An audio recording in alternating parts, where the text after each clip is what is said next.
Jadi kalau diambil statistik adalah 0,0007 atau 0,0008. Artinya program ini 99,99% berhasil.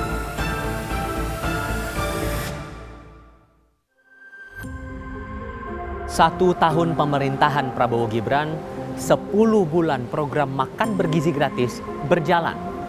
Diklaim berjalan sukses, namun catatan kritis khususnya penanganan keracunan masih membayangi. Di sisa masa jabatan, kemana program unggulan ini akan berlanjut ke depan?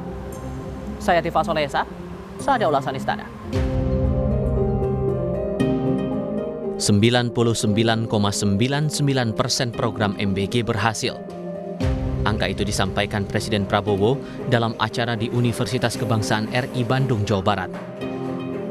Prabowo bilang program unggulan Kabinet Merah Putih itu telah menyentuh 36,2 juta penerima manfaat.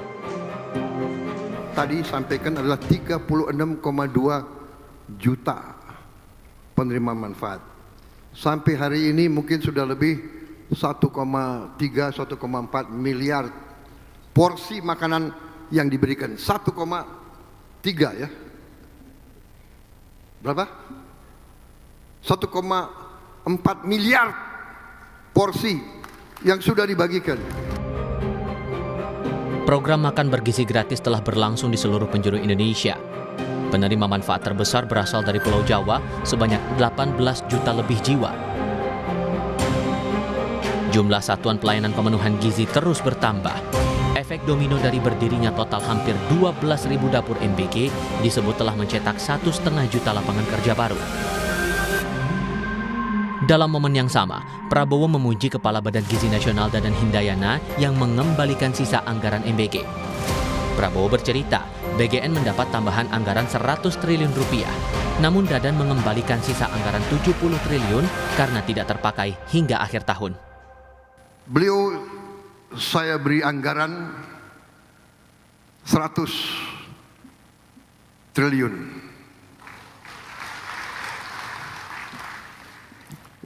Jangan terlalu cepat tepuk tangan.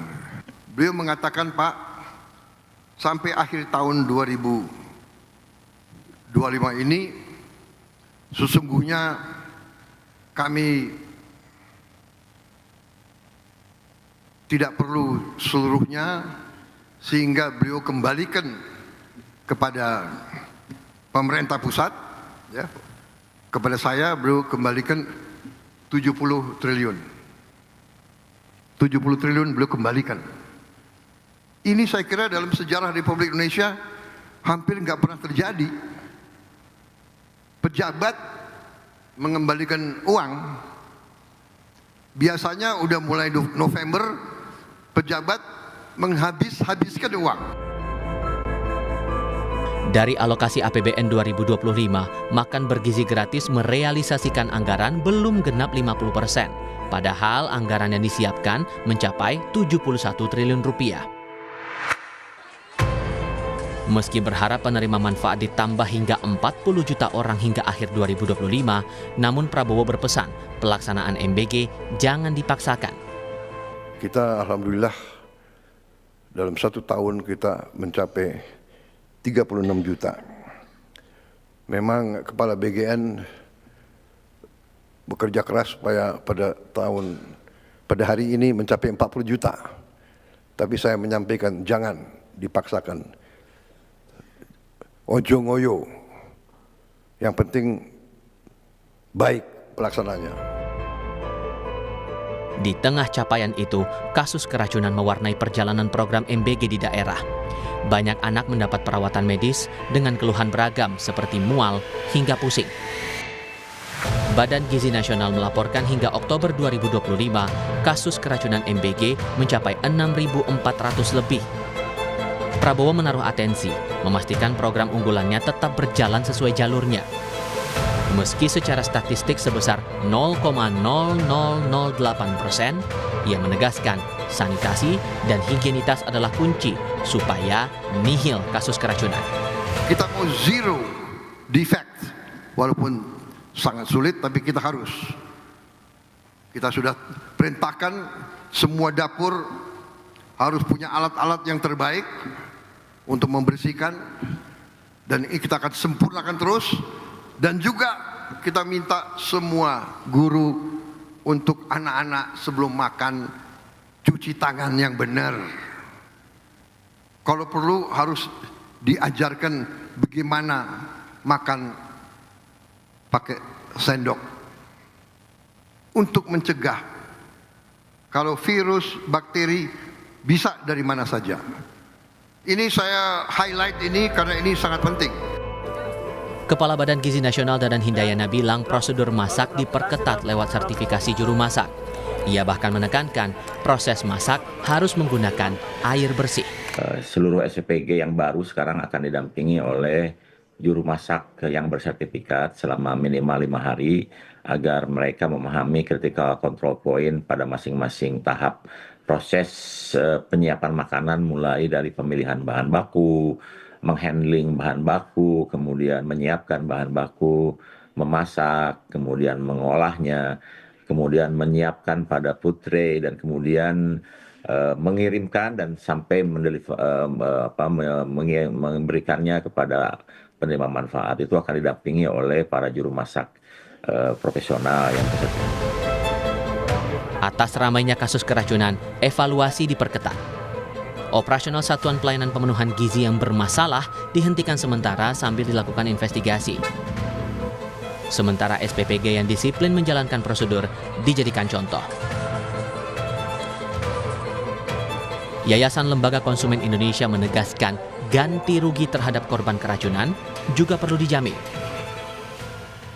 Nah, yang ketiga adalah hak untuk mendapatkan kompensasi atau ganti rugi ketika memang ada produk yang tidak sesuai dengan standar dan menimbulkan kerugian pada konsumen yang menerima manfaat tersebut.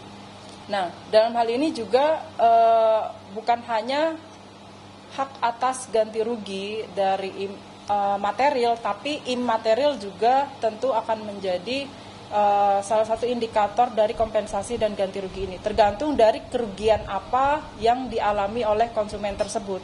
Ya, contohnya ketika memang terjadi keracunan, ini tentu proses dari perawatan kesehatan ini harusnya ditanggung oleh pemerintah, gitu ya. Analis kebijakan publik Media Wahyudi Askar menilai masalah keracunan MBG bermula dari tata kelola pelaksanaan program yang tidak rapi. Keracunan adalah masalah di hilir ya. Problem dari MBG ini adalah masalah di hulunya, tata kelolanya. Dari mulai bagaimana program itu dimulai, siapa pelaksananya, SPPG-nya siapa, ahli nutrisinya siapa. Jadi kritik paling signifikan dari masyarakat, dari publik adalah soal tata kelola MBG ini. Itu satu, itu harus diperbaiki. Yang kedua, saya kira tidak relevan menggunakan berapa jumlah penerima sebagai estimasi, evaluasi bahwa program ini positif. Karena kita harus jelas bahwa kalau memang ini stuntingnya turun berapa persen. Berkaca dari kasus yang merebak, pemerintah menjanjikan peraturan presiden tentang tata kelola makan bergizi gratis. Lalu, kapan regulasi ditekan Prabowo? Sudah mengenai perbaikan tata kelola, sudah hampir selesai, tetapi sekali lagi kita tidak ingin terburu-buru. Ya, kami mohon kesabarannya. Yang paling penting di lapangan proses-proses perbaikan supaya sekali lagi yang kita kehendaki bersama-sama, ya, Bapak Presiden juga berkali-kali memberikan penekanan bahwa tidak mentoleransi terhadap adanya kejadian, karena memang itu tidak kita inginkan. Jadi tunggu sebentar, sabar sebentar. CEO Think Policy Andita Firseli Utami menyarankan pemerintah melakukan uji coba sebelum memperluas skala dan jumlah dapur MBG. Hal itu untuk mematangkan standar kualitas yang wajib diterapkan pada dapur MBG lainnya. Usul itu diamini Menko Pangan Zulkifli Hasan. Ia menegaskan standar prosedur akan dipertegas dalam regulasi yang akan diterbitkan Presiden. Bagaimana pendekatan inovasi dan iterasi tadi, harusnya di titik ini kita jangan khawatir apakah skala besarnya tercapai. Harusnya di titik ini kita pastikan pada skala kecil, bahkan kalau dalam konteks inovasi kan kita pilot dulu biasanya. Di prioritas, misalnya di provinsi prioritas atau di lokasi-lokasi prioritas, kita bisa menjalankan dengan standar yang baik gitu, standar yang benar-benar tinggi, baru kemudian dari tahun ke tahun kita mengembangkan lebih lanjut. Jadi justru pendekatannya bukan skala di hari ini, skala itu di tahun keempat. Dan itu memang betul, harus begitu. Nah, kita kan setelah ini belajar banyak, maka lahirlah Kepres koordinasi, kita akan menyempurnakan tata kelolanya, belajar dari yang terjadi. Misalnya di perkotaan seperti kota-kota itu ternyata lebih bagus. Kenapa lebih bagus? Karena kesadaran masyarakatnya tinggi. Tapi di kabupaten misalnya mungkin kurang ya. Nah, itu juga SPPG-nya nggak begitu diawasi, sehingga banyak terjadi masalah gitu. Nah, itu semua kita perbaiki. Publik kini berharap makan bergizi gratis sesuai namanya bisa meningkatkan kualitas gizi anak bangsa demi masa depan gemilang.